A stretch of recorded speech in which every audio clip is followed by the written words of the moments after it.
마태복음 11장 2절로 6절까지 말씀입니다. 요한이 옥에서 그리스도께서 하신 일을 듣고 제자들을 보내어 예수께 여짜오되 오실 그이가 당신이오니이까? 우리가 다른 이를 기다리오리이까?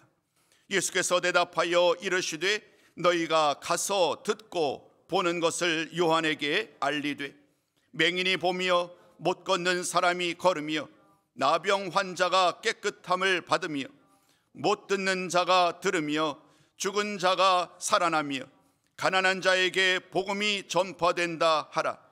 누구든지 나로 말미암아 실족하지 아니하는 자는 복이 있도다 하시니라. 아멘. 사랑하는 성도 여러분, 추운 날씨 속에서도 여러분들 한 분 한 분들을 뵙게 돼서 얼마나 기쁘고 감사한지요. 오늘 우리 함께 인사 나누셨으면 좋겠습니다. 하나님의 은혜를 풍성히 받는 시간 되기 원합니다 라고 우리 서로 축복하면서 인사 나누도록 하겠습니다. 하나님의 은혜를 풍성히 받는 시간 되기를 원합니다. 어제 주보를 공유하면서 오늘이 대림절 세 번째 주일이다라고 말씀을 드렸습니다. 여러분이 잘 아시는 것처럼 대림절, 대강절, 강림절이라는 또 다른 이름으로 불립니다마는 이 대림절은 크리스마스 전 4주 동안 우리가 지키는 그런 기간이지요. 이 기간을 통해서 우리가 늘 묵상하고 기념하고 감사할 일은 두 가지예요. 한 가지는 예수님께서 우리를 위하여 이 세상에 오셨다는 것, 2000년 전에 주님께서 성육신, 육신의 몸을 입으시고 오신 그 예수님을 우리는 기쁨으로 찬양을 해야 합니다. 또 다른 한 가지는 그것이 끝이 아니라 우리 주님은 다시 오신다는 거예요. 그렇기 때문에 다시 오실 주님을 오늘도 기다리면서 그 주님을 다시 한번 마음 다해서 기다리는 그 기다림의 시간으로 보내야 된다.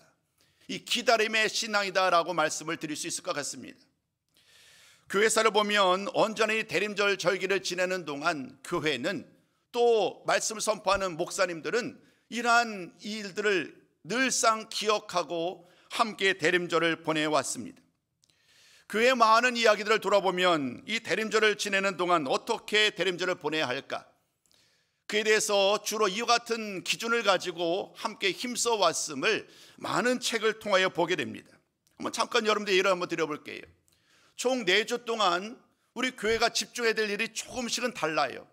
물론 크게 보면 주님을 찬양하는 일에는 공통되지만, 그러나 이 4주간 동안에 교회가 힘쓸 일은 가장 첫 주에 첫 번째 주는 이런 일들을 힘썼다라고 말을 합니다. 우리 주님이 다시 오실 거예요.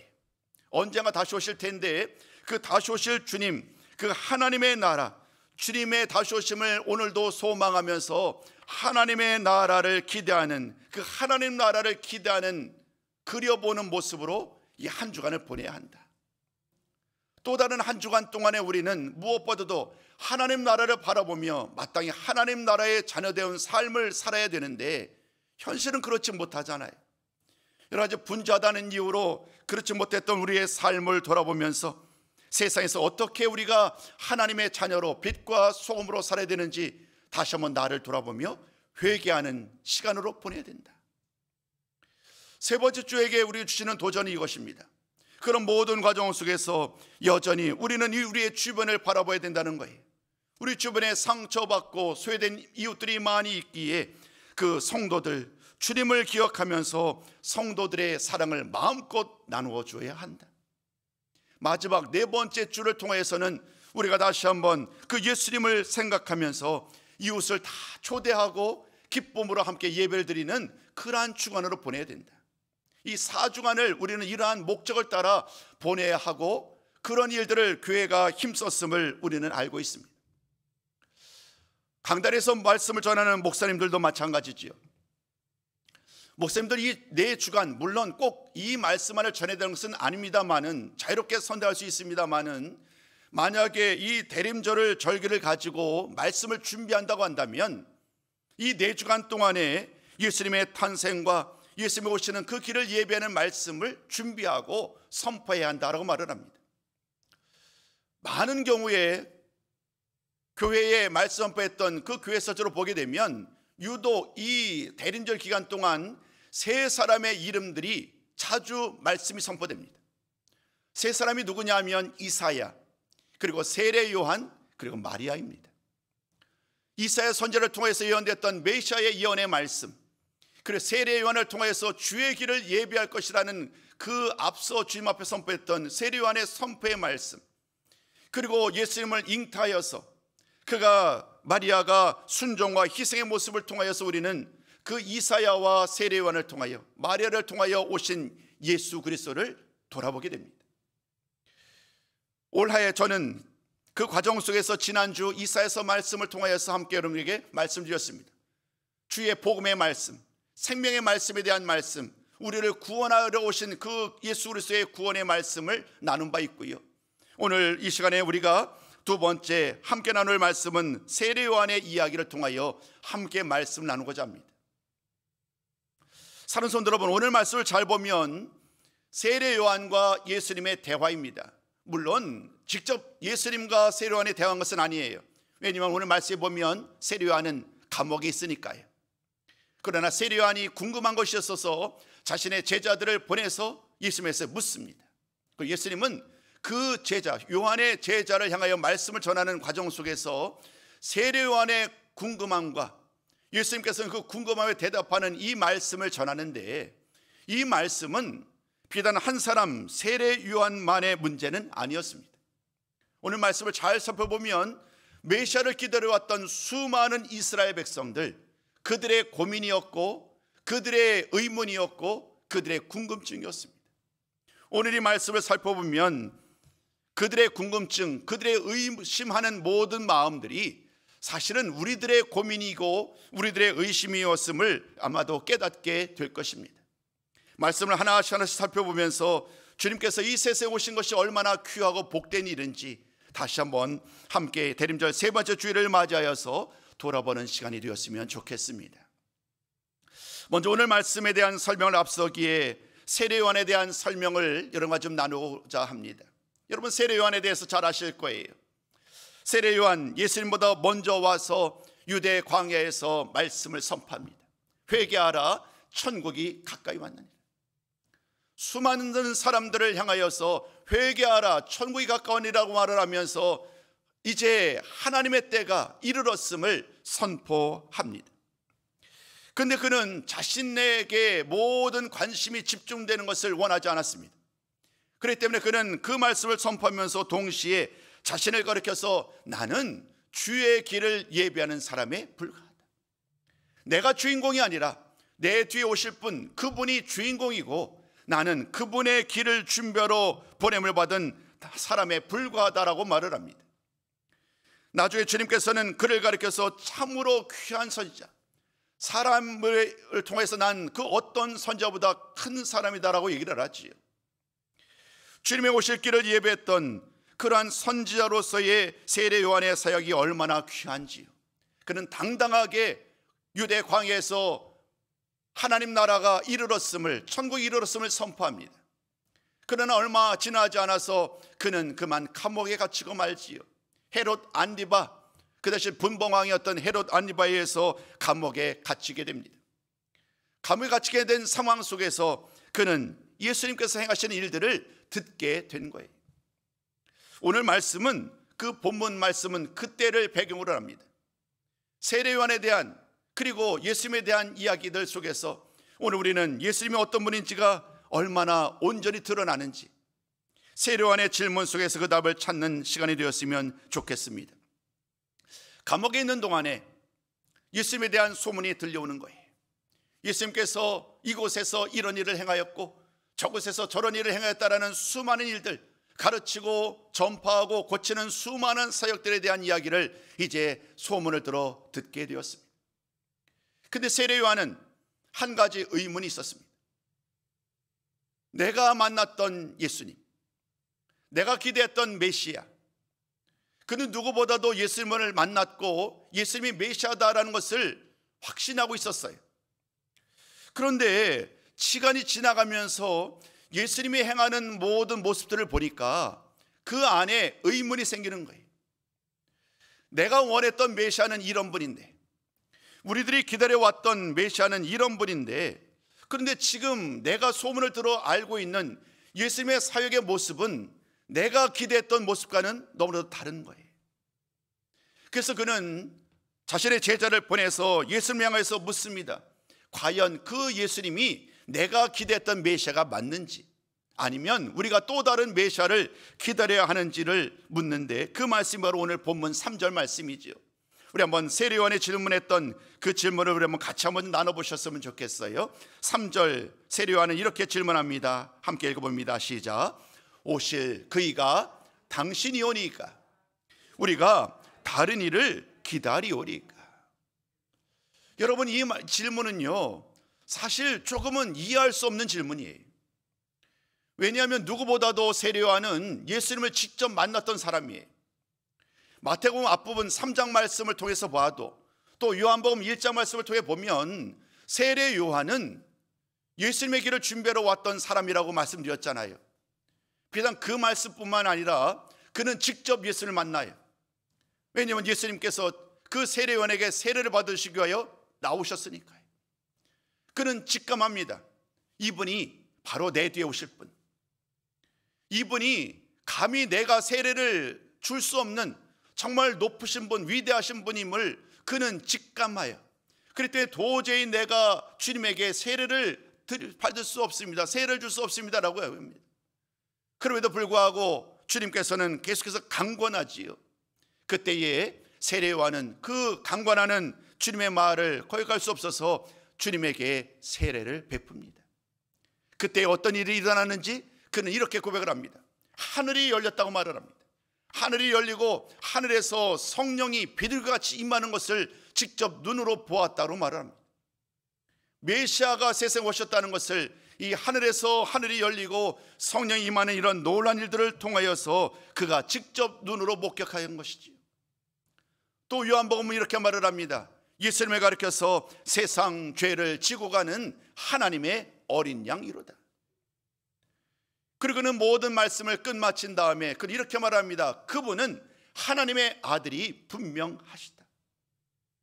이 모든 말들은 다른 사람이 아닌 세례 요한의 입을 통하여 고백했고 그가 직접 보았던 사실을 기록한 말씀입니다. 누구보다도 직접 눈으로 예수님이 메시아이심을 그는 그 마음으로 직접 눈으로 모든 것으로 확인하였음에도 불구하고 시간이 지난 다음에 지금 예수님을 향해서 묻는 거예요. 예수님, 정말로 예수님이 메시아가 맞습니까? 아니면 우리가 또 다른 분들을, 또 다른 메시아를 기다려야 하는 것입니까? 라고 질문하는 이야기예요. 여러분, 이상하지 않나요? 분명히 예수를 만났을 때에 메시아가 분명함을 그의 눈으로 확인하였는데 왜 시간이 지난 다음에 그는 또다시 예수님을 향하여서 정말 예수님이 메시아가 맞습니까? 라고 질문하는 그러한 질문을 던질 수밖에 없었을까? 세례요한이 마음이 바뀌었어일까? 아니면 처음부터 오해했기 때문일까? 여러 가지 많은 답을 찾을 수 있겠습니다만은 우리는 3장 12절, 마태복음 3장 12절 말씀을 통하여 그 답을 찾을 수 있습니다. 세례요한에게 있어서 메시아는요, 이런 분이었던 것 같아요. 3장 12절 말씀을 보면 이렇게 말씀이 이어갑니다. 그 메시아가 와서 이런 일을 행하실 것이다. 그 메시아는 손에 키를 잡고 있고 타작하는, 그 마음에 합당하지 않았던 모든 사람들을 타작하는, 마치 심판주로 오시는 메시아. 손에 키를 가지고 알곡은 다 거두지만 쭉쟁이는 버리는 이러한 심판하시는 메시아로서의 모습을 그는 기대했던 것 같아요. 회개하라 천국이 가까우니라라고 말을 하면서 그 메시아가 오게 되면 이제 우리들과 더불어 함께하지 않은 모든 사람들은 다 버릴 것이고 다 심판에 이르고 말 것이다 라는 그러한 기대와 소망이 그의 마음까지 녹아져 있었어요. 내가, 우리들이 기다려왔던 메시아는 이러한 메시아여야 한다는 거예요. 근데 시간이 지나는 다음에 그가 감옥에 있는 동안에 소식이 들려옵니다. 그런데 그 소식에 들려왔던 예수님의 모습은, 메시아로서의 예수님의 모습은 너무나도 다르지요. 세상을 심판하고 이 세상 가운데 하나님의 말씀을 따라 살지 않은 많은 사람들을 벌하는 심판하는 모습의 예수님이 아닌 오히려 그 모든 죄인들을 용서하고 그 모든 죄인들을 품고 인내하면서 오히려 식탁에 함께 모여서 식사를 나누는 그러한 모습의 예수님에 대한 이야기가 그들에게 전해지는 거예요. 내가 원했던, 이스라엘 백성들이 기대했던 메시아의 모습과 예수님의 모습이 너무나도 다른 거예요. 그러다 보니까 세례요한의 마음속에 의문이 생기는 거예요. 정말 이분이 메시아가 맞을까? 혹여나 내가 만났던 그 예수님이 메시아가 아닌 것은 아닐까라는 의구심이 생기게 된 거예요. 그래서 그는 그 의문을 해결하기 위하여서 요한 자신의 제자를 보내어서 예수님께 묻게 된 거지요. 그 질문이 우리가 나눴던 오실 그분이 주님이십니까? 아니면 우리가 또 다른 분을 기다려야 합니까? 라고 묻게 된 거지요. 오늘 예수님은 그 질문에 답을 합니다. 오늘 5절 말씀을 통하여서, 우리가 또 6절 말씀을 통해서 주님은 두 구절 말씀이지만 가장 중요한, 메시아로서 가장 중요한 핵심을 이야기하십니다. 주님은 먼저 이렇게 말을 합니다. 제자들에게 다른 말을 안 하고 가서 듣고 보고 보는 것을 그대로 전하라.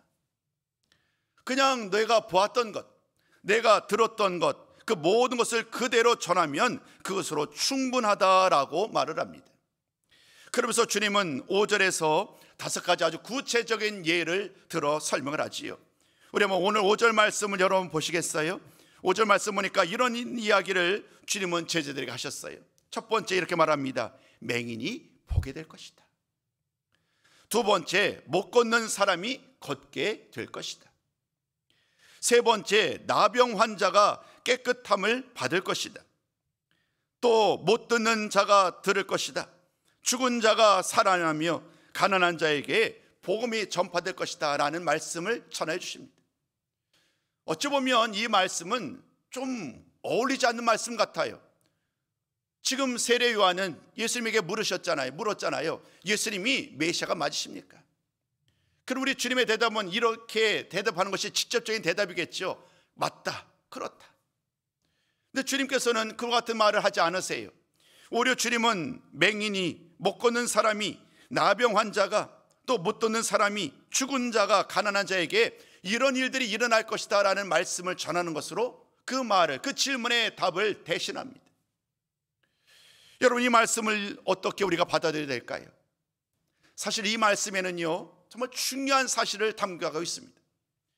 오늘 여러분이 나눴던 이 말씀들, 그 주인공을 보세요. 맹인, 못 걷는 사람, 나병 환자, 못 듣는 사람, 죽은 자, 가난한 사람. 이 모든 말씀은 주님께서 그냥 갑작스럽게 준비하지 않은 채 주셨던 말씀이 아니에요. 이 모든 말씀들은 철저하게 하나님의 말씀, 구약 성경에서 메시아가 행하실 일들로 예언되었던 말씀이에요. 단 한마디도 예외 없이 우리 주님께서는 의구심을 가지고 의심하는 세례요한을 향하여서 이사야 선지자의 말을 통하여, 수많은 구약 성경의 말씀을 통하여서 그 메시아, 하나님께서 말씀하셨던, 하나님께서 약속하셨던 그 주인공이 바로 자신임을 그대로 이 말씀을 통하여 보여주신 거예요. 이번에는 화면에 준비된 말씀을 가지고 함께 좀 말씀을 나누려고 합니다. 이사야서 말씀이 총 4구절을 함께 나눌 텐데, 그 말씀을 잘 보면 오늘 나눴던 맹인, 못 걷는 사람, 나병 환자, 못 듣는 사람, 죽은 자, 가난한 사람들이 다 등장을 합니다. 우리 한번 그 말씀 함께 읽으면서 하나님께서 주셨던 약속의 말씀을 함께 나누는 시간이 되었으면 좋겠습니다. 우리 이사야서 29장 18절부터 계속 읽습니다. 시작. 그날에 못 듣는 사람이 책의 말을 들을 것이며 어둡고 캄캄한 데에서 맹인의 눈이 볼 것이며 그때에 저는 자는 사슴같이 될 것이며 말 못하는 자의 혀는 노래하리니 주의 죽은 자들은 살아나고 주 여호와의 영이 내게 내리셨으니 이는 여호와께서 내게 기름을 부으사 가난한 자들에게 아름다운 소식을 전하게 하려 하십니다. 아멘. 이사야 선지자의 모든 예언의 말씀들을 잘 보면 오늘 예수님이 언급했던 모든 이야기, 맹인에 대한 말씀, 못 걷는 사람에 대한 말씀도, 나병 환자에 대한 말씀도 못 듣는 사람, 죽은 사람, 가난한 사람을 향한 그 메시아가 장차해야 될 모든 일들에 대해서 이미 700년 전에 이사야 선지자를 통하여 예언해 주셨어요. 이 모든 일을 행하실 분은 바로 메시아시라는 거예요. 하나님의 장차 메시아를 보내실 것인데 그 메시아를 통하여 이와 같은 일들이 일어나게 될 것이다. 하나님은 이러한 예언의 말씀을 이사야 선지자의 입을 통하여 말씀하여 주셨고 700년이 지난 지금 주님께서는 다시 한번 세례 요한을 통하여 그 말씀을 떠올리게 하는 거예요. 그때 그 모든 말씀을 떠올리게 하면서 그로 하여금 바로 그 메시아가 바로 주님이심을 직접적으로 말씀하여 주시는 거예요. 세례 요한 역시 이 모든 것을 모르지 않았습니다.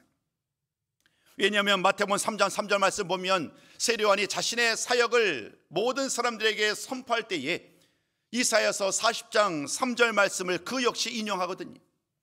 이사야서 40장 3절 말씀을 통하여서 광야에 외치는 자의 소리가 바로 자신이다라고 얘기를 하면서 자신이 주의 길을 예배하는 사람이요 주님의 길을 곧게 하는 사람임을 이사야 선지자의 말을 통하여서 모든 사람들에게 선포한 바 있어요.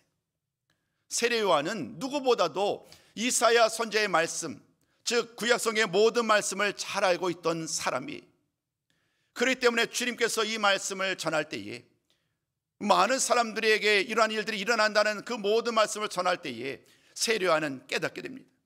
정말 이분이 내가 기다려왔던, 우리들이 기다려왔던 그 메시아가 분명하구나.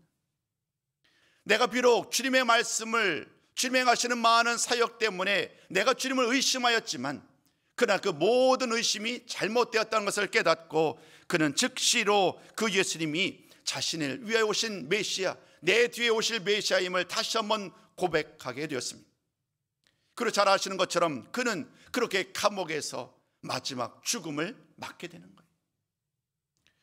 그런데 오늘 말씀은 그것으로 끝나지 않습니다. 오늘 왜냐하면 주님의 말씀은 단순히 세례 요한이라는 한 사람만의 이야기를 전하는 것이 아니라 많은 사람들, 여전히 예수님이 메시아임을 믿지 아니하고 의심하는 모든 사람들을 향하여서 주시는 말씀이기 때문이기도 합니다. 오늘 주님은 그런 자들을 향하여서 이렇게 말씀합니다. 오늘 6절 말씀입니다. 6절 말씀 함께 읽어봅니다. 자, 시작. 누구든지 나로 말미암아 실족하지 아니하는 자는 복이 있도다. 주님은 누구보다도 모든 사람들의 마음을 꿰뚫어 보시는 분이에요. 메시아로 세상에 오셨지만 참빛으로 세상에 오셨음에도 불구하고 많은 사람들이 기다려왔던 메시아가 아님을 누구보다 예수님은 잘 알고 있어요. 그것이 많은 사람들이 기대했던 메시아는 여러분 잘 아시잖아요. 이 로마에서 고통 중에 신음하고 어려움 당하고 있으니 우리 모두를 구원할 수 있는, 이 로마로부터의 압제로부터 구원할 수 있는 그런 정치적인 그런 어떤 세상의 왕 같은 그러한 메시아를 기다려 왔어요. 그러나 주님께서는 그 길을 걷지 않으세요. 세상에서 높임받고 왕으로서 군림하고 정치적으로 모든 로마를 무찌르는 그러한 메시아로 오시지 아니하고 오히려 정반대로 자신을 내어 주시는, 십자가에서 고난당하시고 죽으시기 위하여 이 세상에 오셨지요. 그렇기 때문에 주님은 누구보다도 그 사실을 잘 알고 있었습니다. 수많은 사람들이 이제는 주님의 계속되는 사역과 사역의 이야기를 보면서 주님을 메시아로 인정하지 않을 것임을 주님은 처음부터 알고 계셨어요. 그렇기 때문에 그들에게 묻습니다. 실족하지 않는 사람이 복이 있다. 앞으로 주님께서 감당하는 수많은 사역 가운데 자신이 원하지 않는 그런 메시아의 모습과 다르다는 이유로 예수님을 영접하지 아니하고 예수를 믿지 아니하는 그런 어리석은 자가 되지 말라는 거예요. 비록 내가 기대했던 메시아가 다른다고 할지라도 그 주님이 나의 참된 메시아임을 인정하고 실족하지 아니하고 주님 앞에 나오는 사람, 그 사람은 복이 있다는 거예요. 그러나 만약에 그 주님이 내가 기다렸던 메시아가 아니다라는 이유로 만약에 예수님을 믿지 아니하고 예수님을 영접하지 아니하며 예수님에게서 떠나가고 만다고 한다면 그에게는 이와 같은 약속된 복을 누릴 수 없음을 분명히 말씀하십니다. 세례 요한, 그는 오늘 주님과의 말씀을 통하여 분명히 깨달았어요.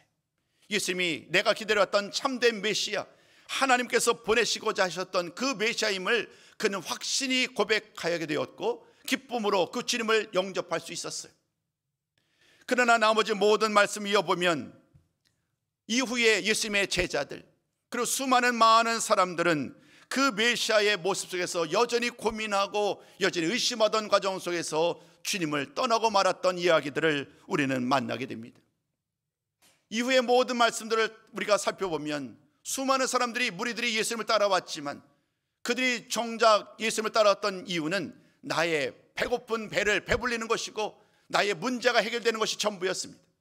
그 예수님을 메시아로 온전히 믿고 따르는 사람들은 참으로 안타깝게도 많지 않았습니다. 심지어 예수님의 제자들 역시 주님을 버리고 떠나가는 그런 일들을 반복하고 맙니다.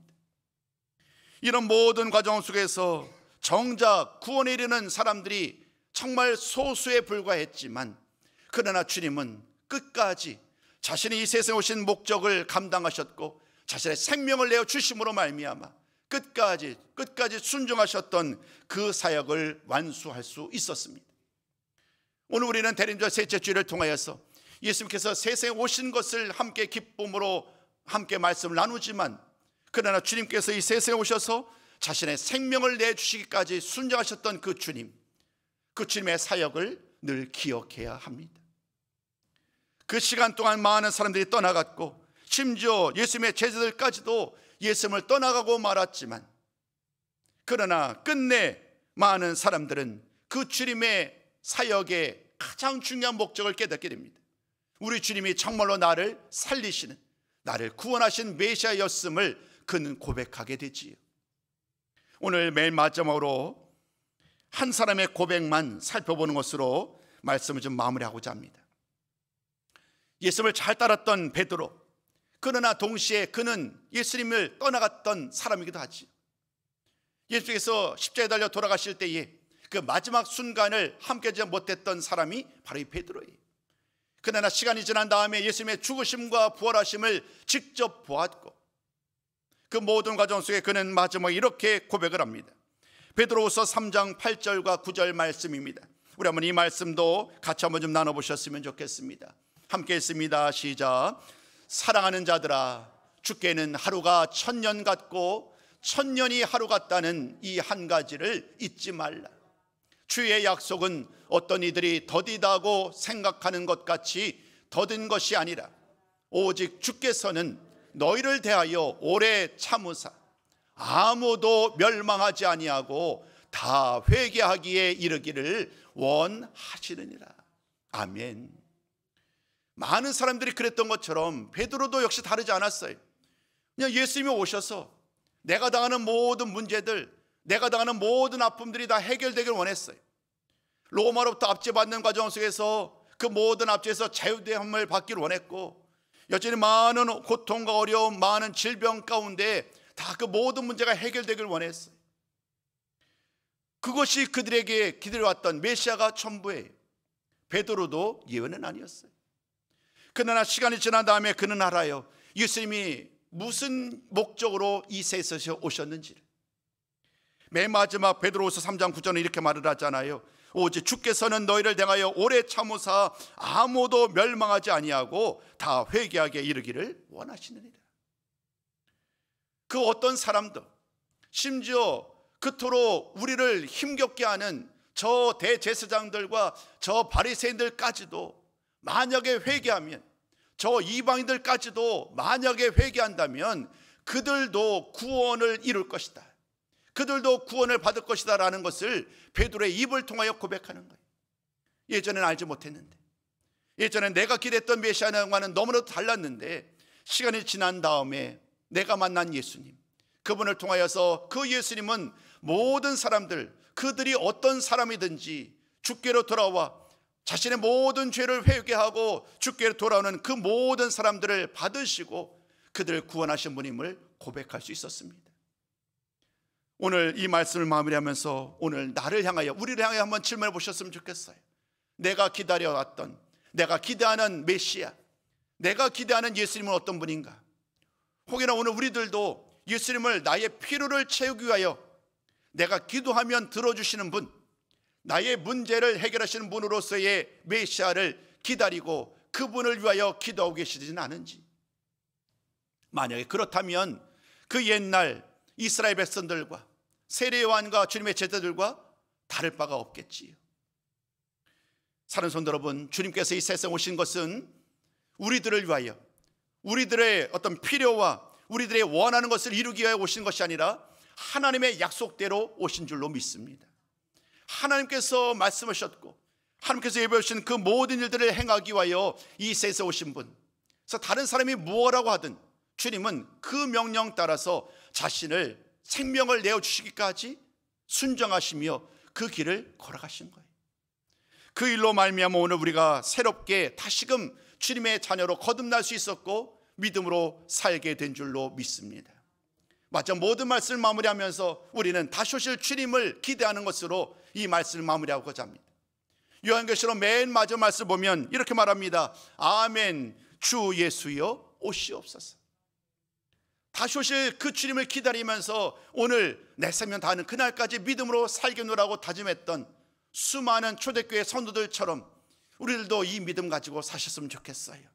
마라나타, 마라나타죠. 정확히 구별하면 아멘, 주 예수여 오시옵소서. 그 다시 오실 주님을 기다리며 오늘도 변치 않는 믿음 가지고 신실한 믿음 가지고 한결같은 믿음 가지고 살아가는 우리 모든 성도님들이 다 되실 때에 주님께서 우리를 기뻐 맞이하실 줄로 믿습니다.